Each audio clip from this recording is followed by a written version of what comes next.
রাতেও মনে পড়ে না, দিনেও মনে পড়ে না, বছরের পর বছর, দিনের পর দিন কোনো দিন আল্লাহর কথা মনে পড়ে না, রাসূলুল্লাহ সাল্লাল্লাহু আলাইহি সাল্লামের সুন্নাতের অনুসরণ করা মনে করে না।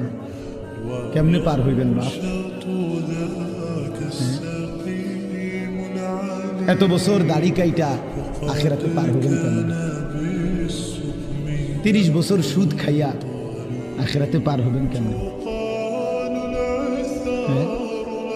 কোনো দিন ফজরের নামাজ পড়েন না, আখিরাতে পার হবেন কেমনে?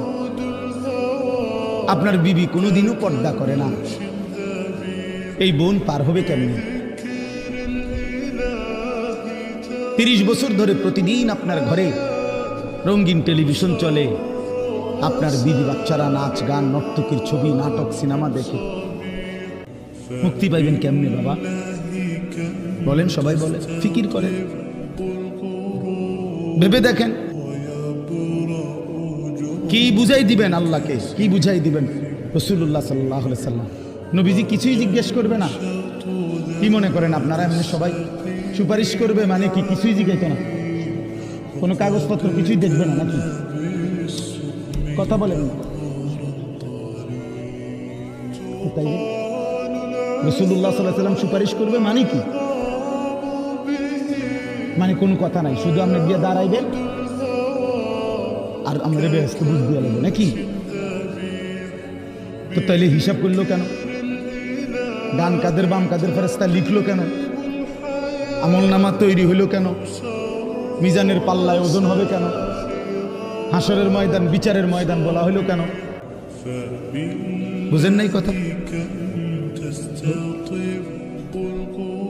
এজন্য এটা অনুভব করা উচিত। রাসূলুল্লাহ সাল্লাল্লাহু আলাইহি সাল্লাম সরাসরি তাফসিরে আছে, আমরা পড়ছি বাবা। আল্লাহ তাআলা যেদিন নবীকে বলছেন, বন্ধু আপনার সামনে আমি আপনার উম্মতের আমলনামা খুলব, এই কথা নবী যখন শুনছেন, আল্লাহ নবী সাল্লাল্লাহু আলাইহি সাল্লাম অঝরে কাঁদছেন। কেন কাঁদছেন? মুহাদ্দিসিনে কেরাম বলে, নবীজি চিন্তা করছে, ভাবতেছিলেন, হায় আমার উম্মতের আমলনামা যদি আমার সামনে খুলে আর আমি যদি দেখি পৃষ্ঠার পর পৃষ্ঠা গুনাহ নাফরমানি, আমি সেই চেহারা আমার মালিকের সামনে কেমনে দেখাবো? আমি কেমনে বলবো সর্বশ্রেষ্ঠ নবীর উম্মত এমন নাফরমান কেমনে হয়? বুঝেন নাই? এই জন্য বিষয়টারে এত তামসা মনে করেন। রাসূলুল্লাহ সাল্লাল্লাহু আলাইহি সাল্লামের ভালোবাসা আপনি জায়গা থেকে আপনি বুঝে নিন। আপনি যেই তরিকাত আছেন, আপনি তরিকা লইয়া আমার টানাটানি নাই, আপনার পিসাব লইয়া আমার টানাটানি নাই, আপনার দরবার নিয়ে আমার টানাটানি নাই।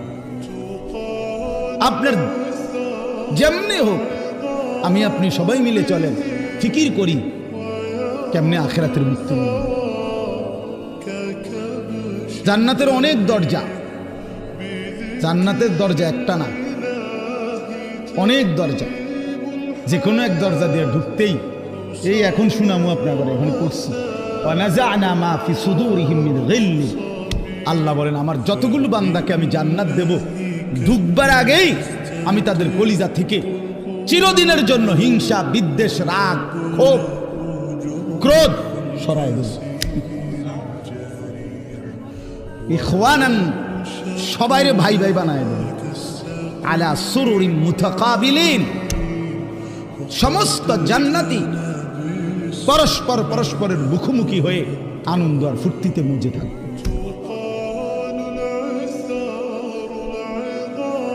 এই জন্য দোস্ত আমার, বন্ধু আমার, বাপ আমার, ফিকির চাই, ফিকির চাই।